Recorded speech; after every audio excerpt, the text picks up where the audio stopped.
Dr. Seuss, did I ever tell you how lucky you are? When I was quite young and quite small for my size, I met an old man in the desert of Dries, and he sang me a song I will never forget. At least, well, I haven't forgotten it yet.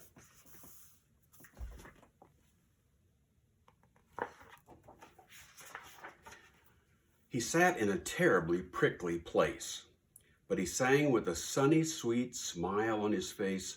When you think things are bad, when you feel sour and blue, when you start to get mad, you should do what I do. Just tell yourself, Ducky, you're really quite lucky. Some people are much more, oh, ever so much more, oh, much more unlucky than you.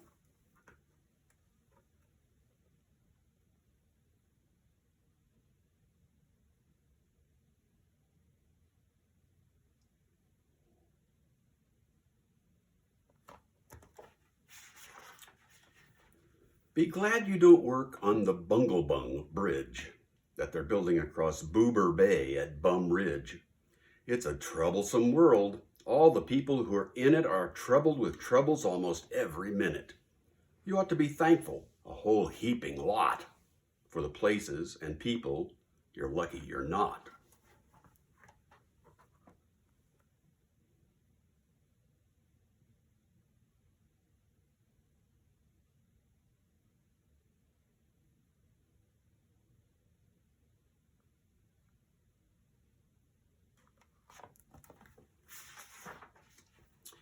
Just suppose, for example, you lived in Gazat and got caught in that traffic on Zate Highway 8.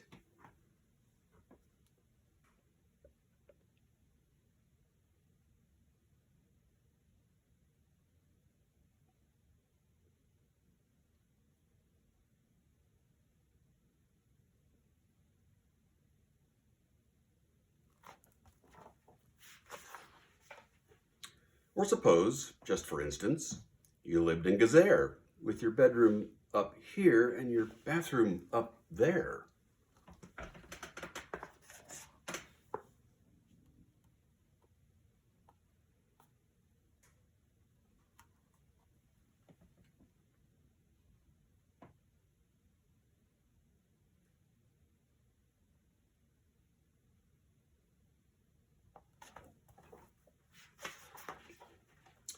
Suppose, just suppose, you were poor Herbie Hart, who has taken his thrombdimbulator, he has taken his thrombdimbulator apart. He never will get it together, I'm sure. He never will know if the gick or the goor fits in the scrux or the snucks or the snewer.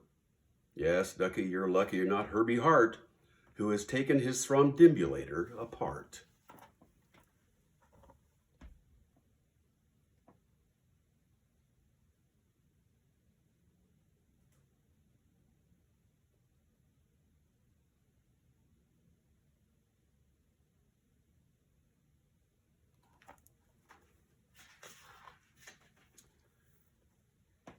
Think they work you hard? Think of poor Ali Sard. He has to mow grass in his uncle's backyard, and it's quick-growing grass, and it grows as he mows it. The faster he mows it, the faster he grows it. And all that his stingy old uncle will pay for his shoving that mower around in that hay is a piffulous pay of 2 duklas a day. And Ollie can't live on such piffulous pay.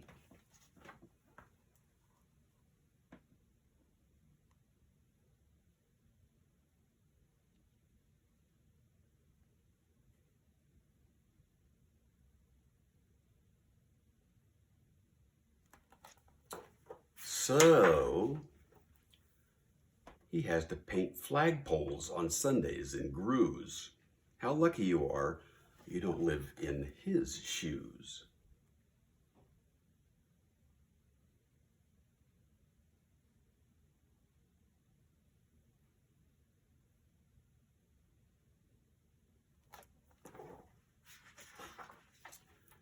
And poor Mr. Bix. Every morning at 6, poor Mr. Bix has his borfin to fix. It doesn't seem fair. It just doesn't seem right, but his borfin just seems to go schlump every night. It schlumps in a heap, sadly needing repair. Bix figures it's due to the local night air. It takes him all day to unschlump it, and then the night air comes back and it schlumps once again. So don't you feel blue. Don't get down in the dumps. You're lucky you don't have a borfin that schlumps.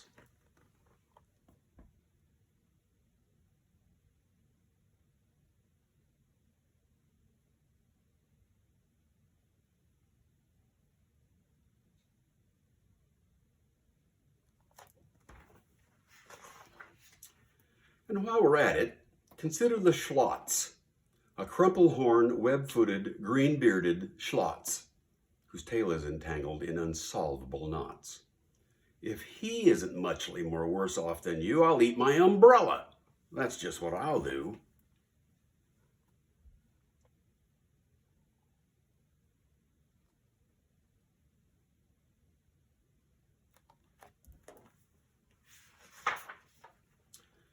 And you're lucky indeed you don't ride a camel. To ride on a camel, you sit on a whammel. A whammel, you know, is a sort of a saddle held on by a button that's known as a faddle. And boy, if your old whammel faddle gets loose, I'm telling you, ducky, you're gone like a goose.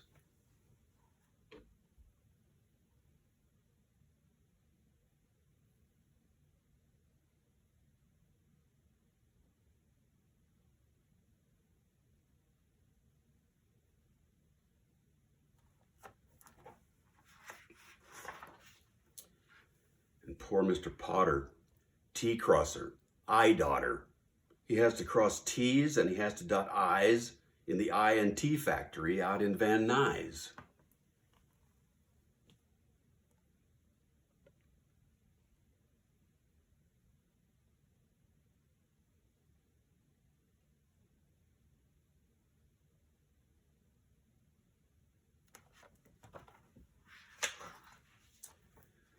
Oh, the jobs people work at. Out west, near Hotch Hotch, there's a Hotch Watcher Bee Watcher. His job is to watch, is to keep both his eyes on the lazy town bee. A bee that is watched will work harder, you see. Well, he watched and he watched, but in spite of his watch, that bee didn't work any harder, not much. So then somebody said, our old bee watching man just isn't bee watching as hard as he can. He ought to be watched by another Hotch Hotcher. The thing that we need is a bee watcher watcher.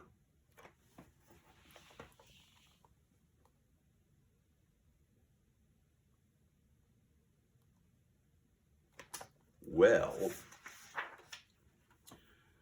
the bee watcher watcher watched the bee watcher. He didn't watch well. So another Hotch Hotcher had to come as a watch watcher watcher.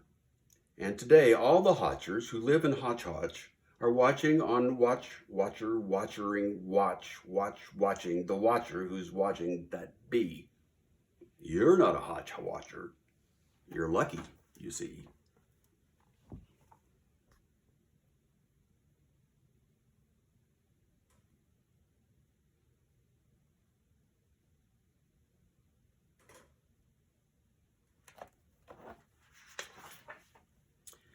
And how fortunate you're not Professor DeBreeze, who has spent the past 32 years, if you please, trying to teach Irish ducks how to read Jivanese.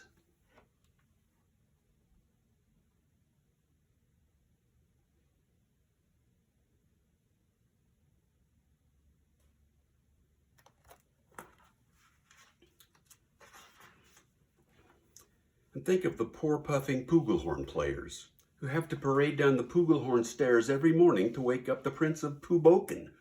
It's awful how often their pugels get broken.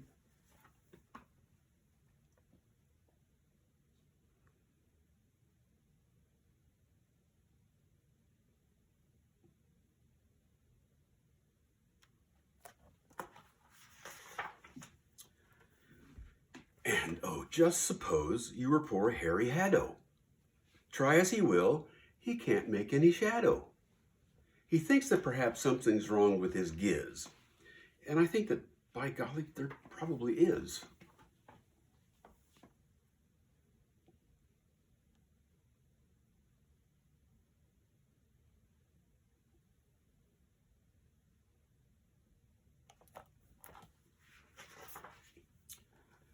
And the brothers Bazoo, the poor brothers Bazoo, suppose your hair grew like their hairs happen to do. You think you're unlucky? I'm telling you, Ducky, some people are muchly, ever so muchly more unlucky than you.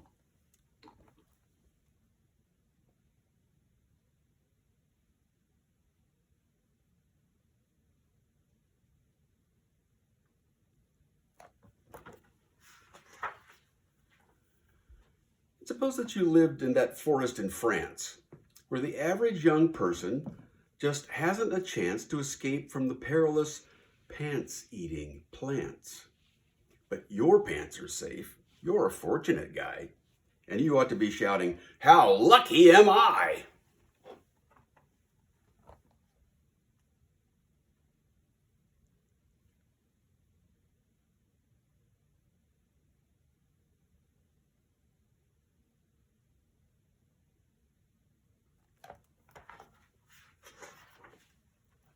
And speaking of plants, you should be greatly gladish you're not Farmer Falkenberg's 17th radish.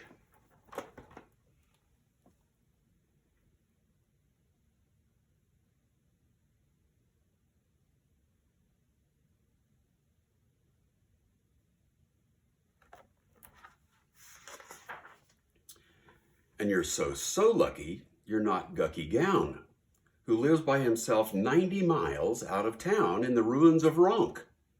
Ronk is rather run down.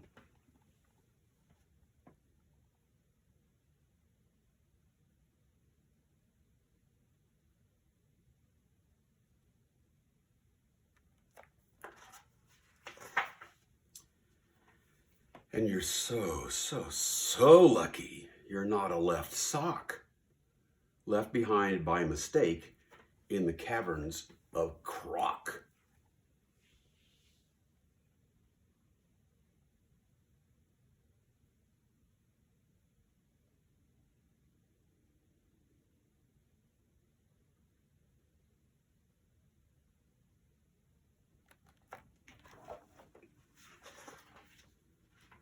Thank goodness for all of the things that you're not.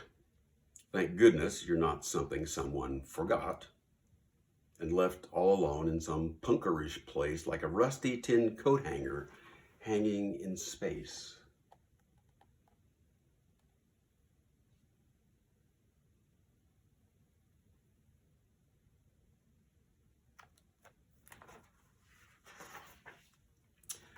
That's why I say, Ducky, don't grumble, don't stew. Some critters are much, oh, ever so much more unlucky than you.